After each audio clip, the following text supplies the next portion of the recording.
Good morning guys, এখন বাজে হচ্ছে 10টার মতো। আর আজকে থেকে মেয়ের স্কুল, কদিন মেয়ের স্কুল ছুটি ছিল, তোমরা দেখতে পেয়েছিলে আমার ব্লগে। আর এখন জাস্ট ও নিচে নেমে গেল, ভাবলাম তোমাদের সঙ্গে একটু শেয়ার করবো, ওকে দেখাবো। তো এই নিচে নেমে গেছে, তো চলো দেখাচ্ছি গেল। আর ও স্কুল না বেরোনো অবধি আমি ভিডিও করতেই পারবো না সকালের দিকটা। দেখা যাক আবার কদিন সকালে স্কুল হয়। তো চলো দেখি, দেখাচ্ছি।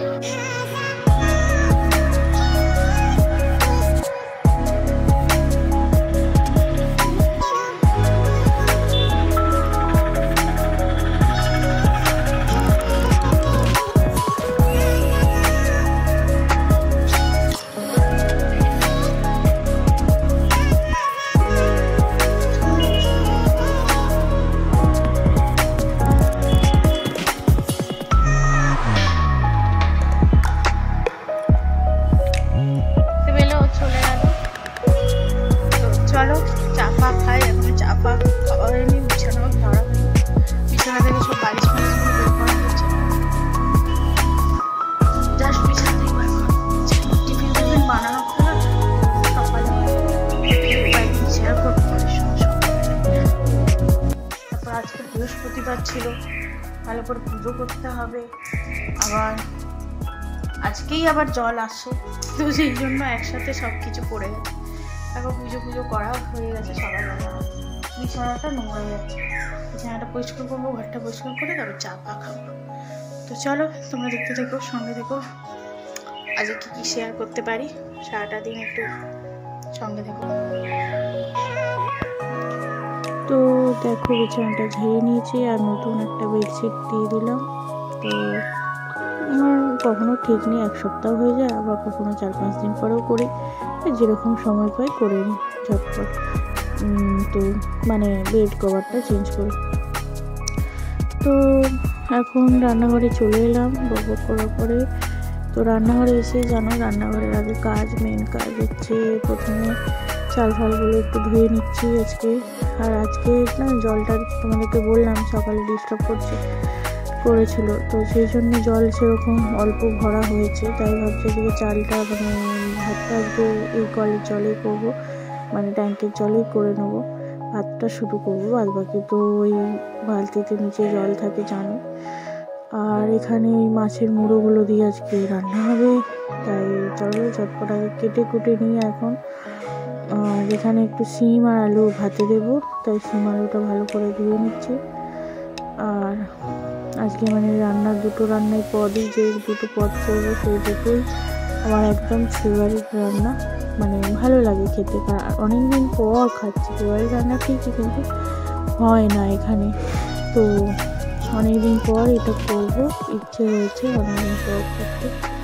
তো এই যে বেগুন কেটে নিয়েছি, পেঁয়াজও কেটে নিয়েছি, আর টমেটো যতটা লাগবে একটু ভাতে দেবো, এ করবো, তরকারি করতে দেবো, তাই সব টমেটোগুলো নিয়ে চলে এসেছি।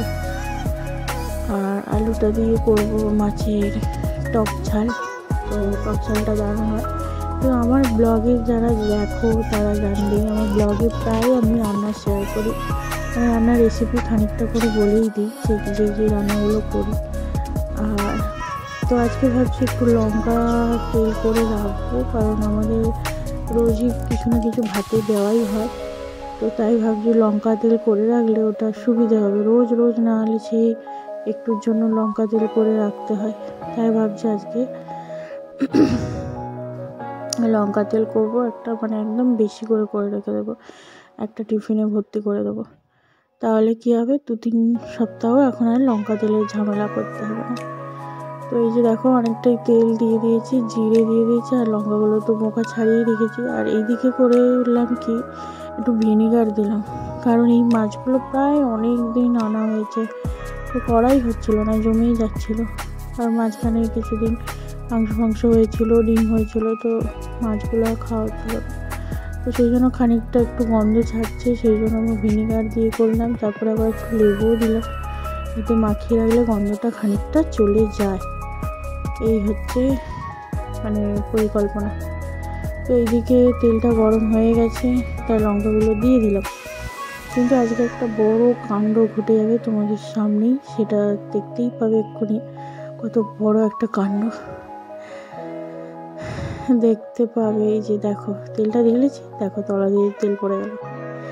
তো সেটা আমি আর তোমাদেরকে পরে আর শেয়ার করিনি, কিন্তু তোমাদের চোখের সামনে ঘটনাটা হয়ে গেল।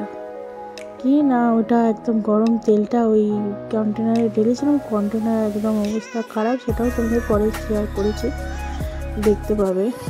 আর এখানে একটু পেস্ট করব একটা, সেই পেস্টটা তোমাদের সঙ্গে শেয়ার করবো। তো আমি কীভাবে পেস্ট করি, এটা করছি সর্ষে বাটি।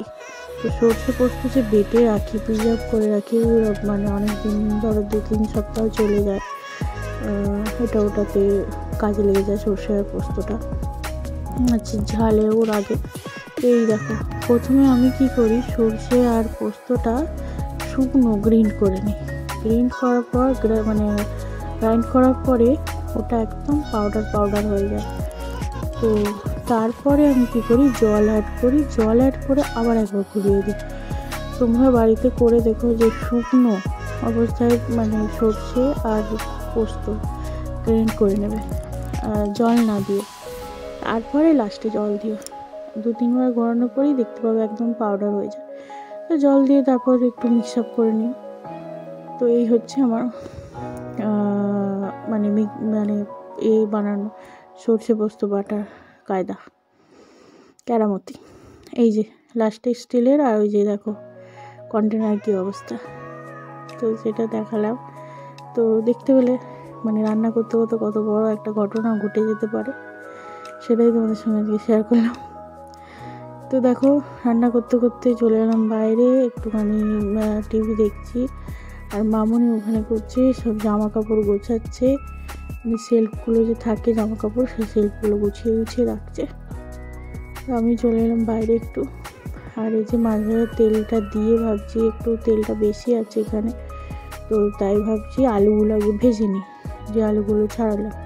তো এই আলু দিয়ে মাছের যে টক ঝালটা করবো বলেছি ওইটা, তার জন্য আলুগুলো ভাজতে দিলাম ঢাকা ঢুকিয়ে দিয়ে। আর এইখানে করছি মাছের কাঁটা চচ্চড়ি, যেটা বেগুন কেটেছি। তো ওটা কীভাবে রেসিপি, একটু 5 ফোড়ন দিলাম, তেজপাতা দিলাম, আর শুকনো লঙ্কা দিলাম, একটু তেল অ্যাড করলাম, কারণ তেলটা একটু গরম হোক, তারপরে দেবো রসুন।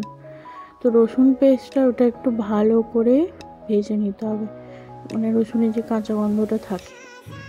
আর রসুনটা দিয়ে যদি শুরু করো, মানে রসুনটাই দিচ্ছি, এখানে আদা নেই। তো রসুনটা যদি তেলে ফোড়ন দিয়ে রান্না করো, অনেক সময় রান্না মানে টেক্সচারটাই মানে খেতে একটা অন্যরকম লাগে। আর তুমি পেঁয়াজ যদি প্রথম দাও, সেটাও আবার খেতে অন্যরকম লাগে। তো আমি দুইভাবেই করে মানে রান্নাবান্না করি আর কি। কখনো রসুনটা ভেজে নিয়ে তারপর পেঁয়াজ দিই, কখনো পেঁয়াজটা দিয়ে রসুন, এরকম করি। আর ওইদিকে দেখো বকতে ওইদিকে আলুটা অনেকটা ভাজা হয়ে গেছে দেখতে পেলে, এই হচ্ছে। তো এই দেখো এরপর পেঁয়াজ দিয়ে দিচ্ছি, এদিকে কাঁটা চচ্চড়িটা।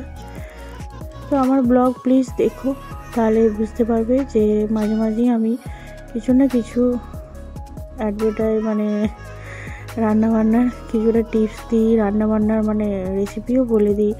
তো আমার প্রায় রান্নাই মানে বলতে পারো রান্না প্লাস ব্লগ, এরকম একটা ডেলি ব্লগ দিই।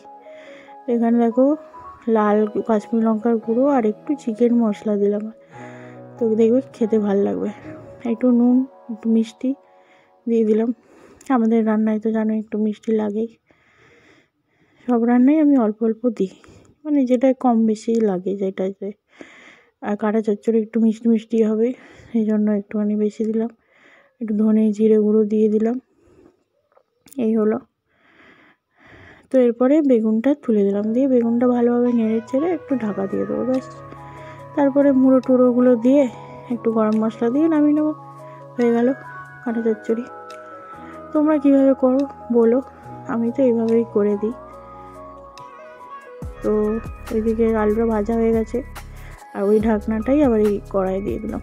আর এই কড়াটা বেশ সুবিধা হয়েছে ঢাকনাটা, তো এই কড়াটার সঙ্গেই ঢাকনাটা ছিল, মানে এটা ওরা ঢাকা দিতই। আর তোমাদের এর আগের দিনও বলেছি এই কড়াটা ওর বন্ধুর থেকে নেওয়া, মানে ও রেখে গেছে আর বলেছে ইউজ করতে।